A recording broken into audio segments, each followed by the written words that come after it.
Okay, so what is a virtual machine? This is something that I mentioned in the previous video, but it is important for us to fully understand what it is.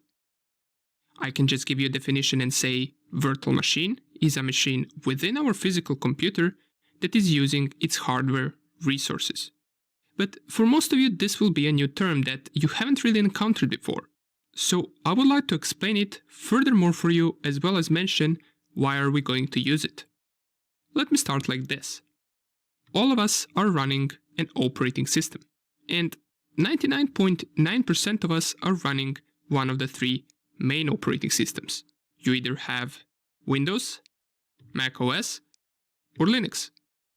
Most of you will have Windows or Mac OS. I doubt anyone will be running Linux, but nonetheless, these are the three main ones. But what if we wanted to run two different operating systems on the same machine? Can we do that?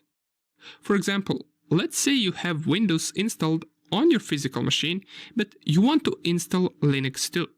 Or even better case, you want to install 5 operating systems running on different virtual machines. Can you do that? You can. How would that work? Well, picture it like this. Imagine these 4 lines representing our computer.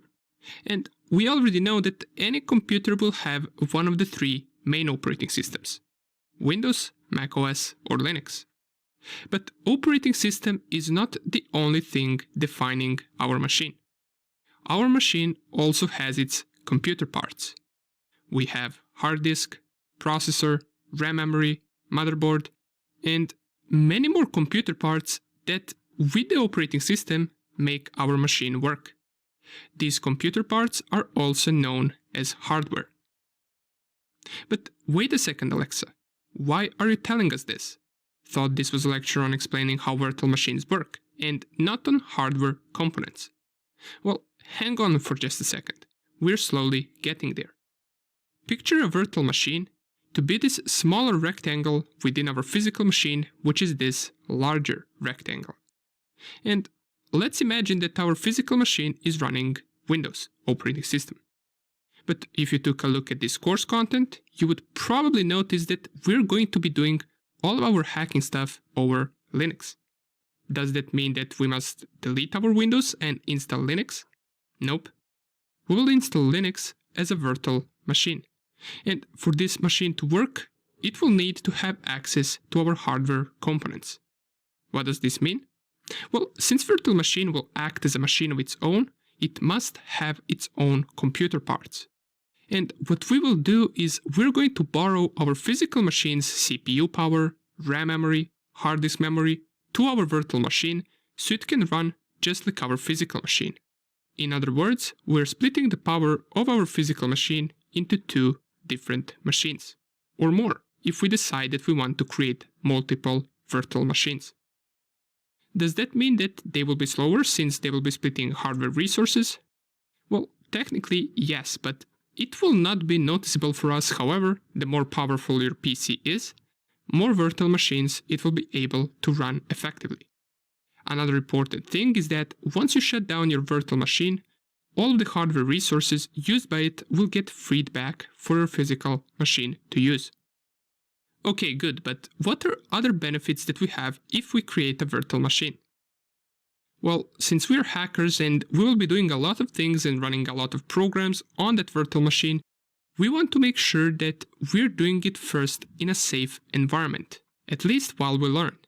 The good thing about virtual machines is that if, for example, our machine starts getting some annoying error, or we get locked out of our files, or simply we delete a file that we shouldn't have deleted and it crashes our virtual machine. But what if we, for example, get infected by a malware or virus by accident?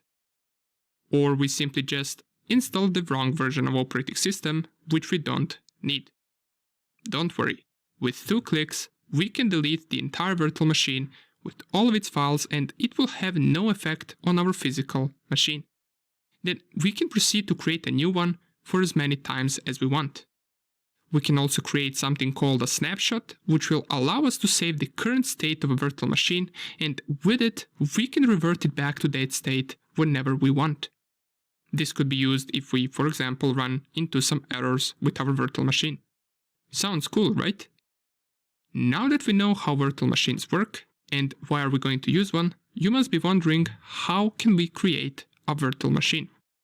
Actually, this is pretty easy. All we need are two things. We need an operating system that we want to install in that virtual machine, and we also need something called virtualization software. Now, what is this? Even though it sounds harsh saying virtualization software, what it essentially is a program that will allow our physical machine to borrow hardware components to our virtual machine. Or we can also define it as a program that will allow us to run multiple operating systems on a single host or a single machine.